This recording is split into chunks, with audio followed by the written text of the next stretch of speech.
Long ago, my people lived in darkness.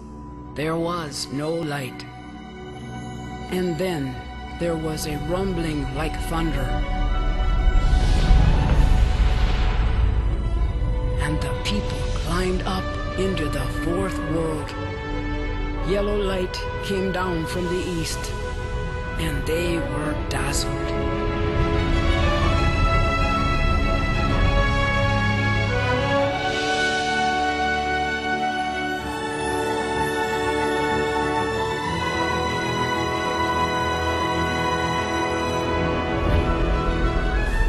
Grand Canyon, 1,000,000 acres of stone and light.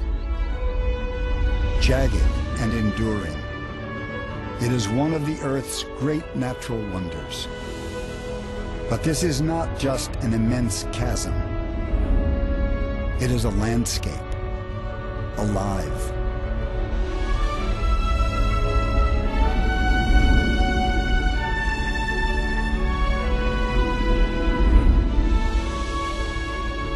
A ribbon of water cuts through the rock, slicing deep into the Colorado Plateau, plunging 5,000 feet from rim to river on a pathway into the heart of the earth.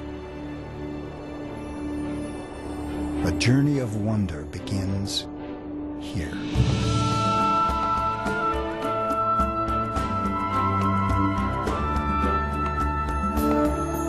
For millions of visitors, this has become one of the most famous hikes on the planet.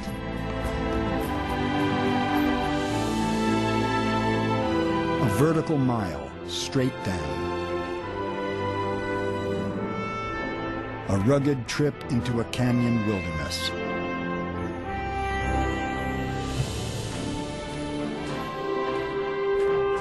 From rim to rim, from dawn to dusk, they travel. And with each descending step, they are walking back in time.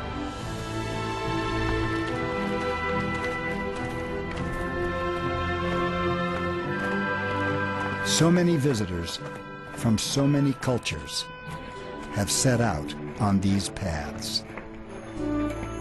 And each has to stop and stare.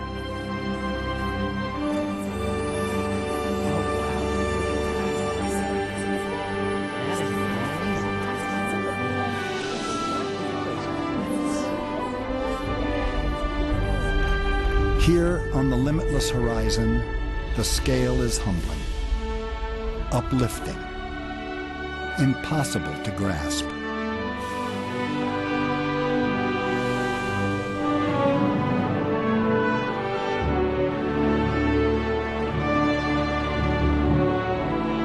A vertical mile deep, 277 miles long, 10 miles wide from the North Rim to the South Rim.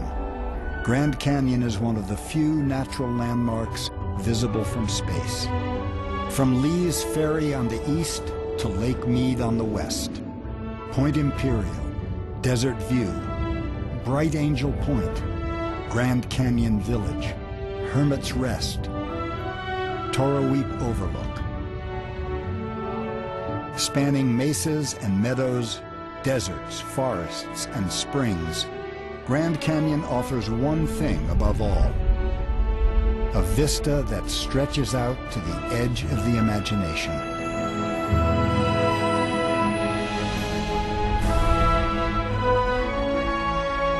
To some of its first visitors, Grand Canyon was just a wasteland.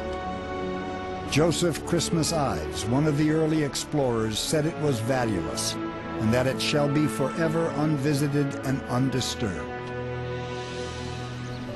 Opinions have certainly changed. Visitors from around the world now journey to the Grand Canyon, nearly 5 million every year. Say cheese. Cheese. Namaste. Cheese. Mabuhay. Cheese. But today, popularity means new challenges for this wilderness, and new protectors must care for it. A team of archaeologists led by Amy Horn is part of the National Park Service's Vanishing Treasures program. Their mission? To preserve and protect the park's human legacy. The Grand Canyon's a really amazing place to work. We're working with some of the oldest structures in North America. We've only done research in a very small percentage of the park, so we're always learning new things. But at the same time, it's really challenging. Access to a lot of places is by foot, so it can take us multiple days to get to some of the remote areas. So let's take a look at this map and talk about what we're going to do today. So just up ahead on the pinnacle is an 8-room pueblo. We're going to locate all of the rooms, and then we'll inventory all the artifacts that we can find inside those rooms. Oh, that was, look at that. So that's another dead man's, right? Oh, that's really This site is an 8-room pueblo. It's a structure that's collapsed. All we see left is the rock that's fallen down. There's a few little pieces of the wall, but most of it's just a big rock pile. We know it's part of a network of these sites on the pinnacles along the South Rim. We think they were probably used for communication. In the daytime, you could use black smoke. At night, you could have fires and pass messages across a huge distance. What's fascinating to me is how people adjusted to living in a harsh environment. There are some 4,800 known archaeological resources in Grand Canyon National Park, from the Puebloan relics at Walhalla Glades to the pottery at Deer Creek. They are discovering the artifacts that trace the human history of Grand Canyon. Vivid proof that this harsh land has sustained people for thousands of years.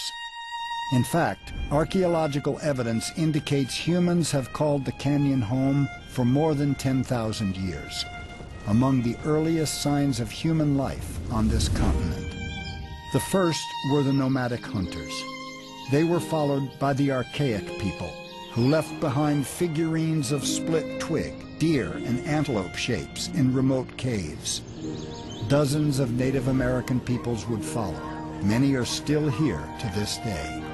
They had Grand Canyon to themselves until around 1540, when the first European explorers arrived, Cardenas and his Spanish conquistadors, looking for the famed cities of gold.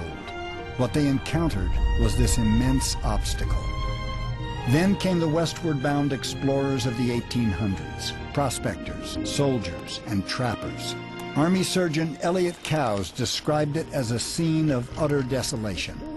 Many were scared away, but explorer Major John Wesley Powell was not deterred.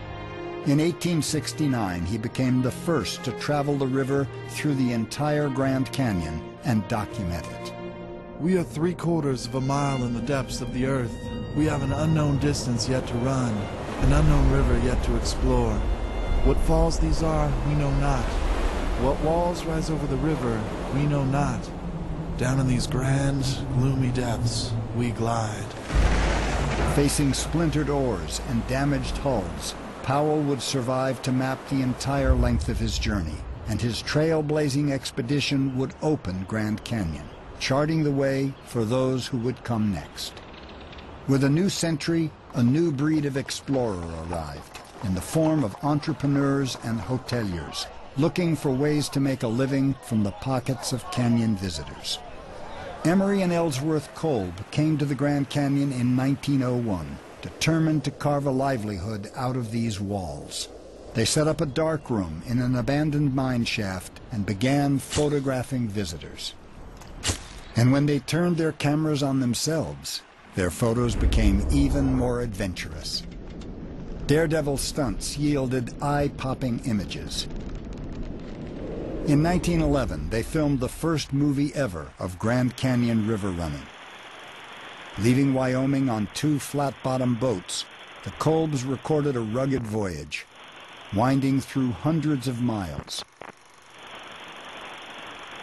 A journey that would inspire many who followed. The story of Grand Canyon begins and ends with the mighty Colorado. It's one of North America's major rivers, the prime shaper of this epic landscape. In a desert land where moisture is scarce, this river is the lifeblood of the entire ecosystem. sustenance for a dry world.